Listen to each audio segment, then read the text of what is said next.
யாத்ராகமம் 10ஆம் அதிகாரம். பின்பு கர்த்தர் மோசேயை நோக்கி, நீ பார்வோனிடத்தில் போ, அவர்கள் நடுவே நான் இந்த என் அடையாளங்களை செய்யும்படிக்கும் நான் எகிப்திலே நடப்பித்ததையும் நான் அவர்களுக்குள் செய்த என் அடையாளங்களையும் நீ உன் பிள்ளைகளின் செவிகள் கேட்கவும் உன் பிள்ளைகளின் செவிகள் கேட்கவும் விவரித்து சொல்லும்படிக்கும் நானே கர்த்தர் என்பதை நீங்கள் அறியும்படிக்கும் நான் அவன் இருதயத்தையும் அவன் ஊழியக்காரரின் இருதயத்தையும் கடினப்படுத்தினேன் என்றார். அப்படியே மோசேயும் ஆரோனும் பார்வோனிடத்தில் வந்து, உன்னை தாழ்த்த நீ எதுவரைக்கும் மனதில்லாதிருப்பாய்?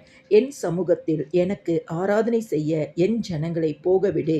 நீ என் ஜனங்களை போகவிட மாட்டேன் என்பாயாகில் நான் நாளைக்கு உன் எல்லைகளுக்குள்ளே வெட்டுக்கிளிகளை வரப்பண்ணுவேன். தரை காணாதபடிக்கு அவைகள் பூமியின் முகத்தை மூடி கல்மழைக்கு தப்பி மீதியாக வைக்கப்பட்டதை பட்சித்து வெளியிலே துளிர்க்கிற செடிகளை எல்லாம் தின்று போடும். உன் வீடுகளும் உன் ஊழியக்காரருடைய வீடுகளும் எகிப்தியரின் வீடுகளும் எல்லாம் அவைகளால் நிரம்பும். உன் பிதாக்களும் உன் பிதாக்களின் பிதாக்களும் தாங்கள் பூமியிலே தோன்றின நாள் முதல் இந்நாள் வரைக்கும் அப்படிப்பட்டவைகளை கண்டதில்லை என்று எபிரெயரின் தேவனாகிய கர்த்தர் சொல்கிறார் என்று சொல்லி திரும்பிக் கொண்டு பார்வோனை விட்டு புறப்பட்டான். அப்பொழுது பார்வோனுடைய ஊழியக்காரர் அவனை நோக்கி, எந்த மட்டும் இந்த மனிதன் நமக்கு கண்ணியாயிருப்பான்? தங்கள் தேவனாகிய கர்த்தருக்கு ஆராதனை செய்ய அந்த மனிதரை போகவிடும். எகிப்து அழிந்து போனதை நீர் இன்னும் அறியவில்லையா என்றார்கள்.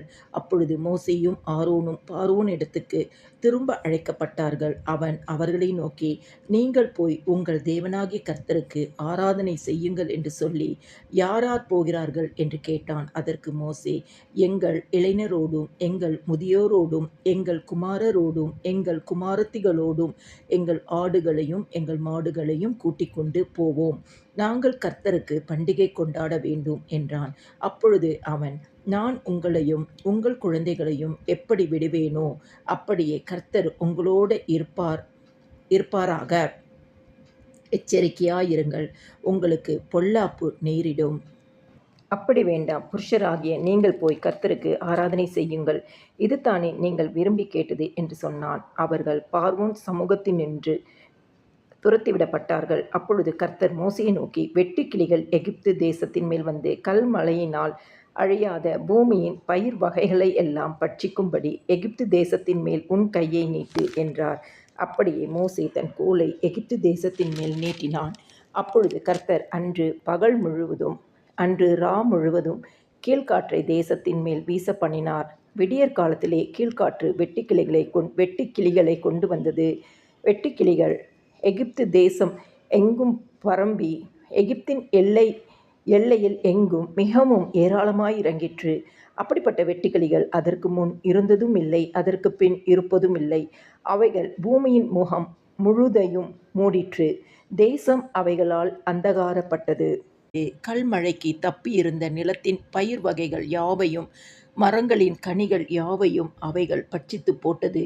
எகிப்து தேசம் எங்குமுள்ள மரங்களிலும் வயல்வெளியின் பயிர் வகைகளிலும் ஒரு பச்சிலையும் மீதியாயிருக்கவில்லை. அப்பொழுது பார்வோன் மோசேயையும் ஆரோனையும் தீவிரமாய் அழைப்பித்து, உங்கள் தேவனாகிய கர்த்தருக்கும் உங்களுக்கும் விரோதமாக பாவம் செய்தேன். இந்த ஒரு முறை மாத்திரம் நீ என் பாவத்தை மன்னிக்க வேண்டும். உங்கள் தேவனாகிய கர்த்தர் இந்த சாவை மாத்திரம் என்னை விட்டு விலக்க அவரை நோக்கி விண்ணப்பம் பண்ணுங்கள் என்றான். அவன் பார்வோனை விட்டு புறப்பட்டு போய் கர்த்தரை நோக்கி விண்ணப்பம் பண்ணினான். அப்பொழுது கர்த்தர் மகா பலத்த மேல்காற்றை வீசும்படி செய்தார். அது வெட்டுக்கிளிகளை அடித்து கொண்டு போய் செங்கடலிலே போட்டது. எகிப்தின் எல்லையில் எங்கும் ஒரு வெட்டுக்கிளியாகிலும் மீதியாயிருந்ததில்லை. கர்த்தரோ பார்வோனின் இருதயத்தை கடினப்படுத்தினார். அவன் இஸ்ரவேல் புத்திரரை போகவிடவில்லை. அப்பொழுது கர்த்தர் மோசேயை நோக்கி, தடவி கொண்டிருக்கத்தக்கதான இருள் எகிப்து தேசத்தின் மேல் உண்டாகும்படி உன் கையை வானத்திற்கு நேராக நீட்டு என்றார். மோசே தன் கையை வானத்திற்கு நேராக நீட்டினான். அப்பொழுது எகிப்து தேசம் எங்கும் 3 நாள் மட்டும் காரிருள் உண்டாயிற்று. 3 நாள் மட்டும் ஒருவரை ஒருவர் காணவும் இல்லை. ஒருவரும் தம்மிடத்தை விட்டு எழுந்திருக்கவும் இல்லை. இஸ்ரவேல் புத்திரர் யாவருக்குமோவெனில் அவர்கள் வாசஸ்தலங்களிலே வெளிச்சம் இருந்தது. அப்பொழுது பார்வோன் மோசேயை அழைப்பித்து, நீங்கள் போய் கர்த்தருக்கு ஆராதனை செய்யுங்கள். உங்கள் ஆடுகளும் உங்கள் மாடுகளும் மாத்திரம் நிறுத்தப்பட வேண்டும். உங்கள் குழந்தைகள் உங்களுடன் போகலாம் என்றான். அதற்கு மோசே, நாங்கள் எங்கள் தேவனாகிய கர்த்தருக்கு படைக்கும் பலிகளையும் சர்வாங்க தகன பலிகளையும் நீர் எங்கள் கையிலே கொடுக்க வேண்டும். எங்கள் மிருக ஜீவன்களும் எங்களோடு கூட வரவேண்டும். ஒரு குளம்பும் பின் வைக்கப்படுவது இல்லை. எங்கள் தேவனாகிய கர்த்தருக்கு ஆராதனை செய்கிறதற்கு அவைகளிலிருந்து எடுக்க வேண்டும். இன்னதை கொண்டு கர்த்தருக்கு ஆராதனை செய்வோம் என்பது நாங்கள் அங்கே போய் சேரும் அளவும் எங்களுக்கு தெரியாது என்றான்.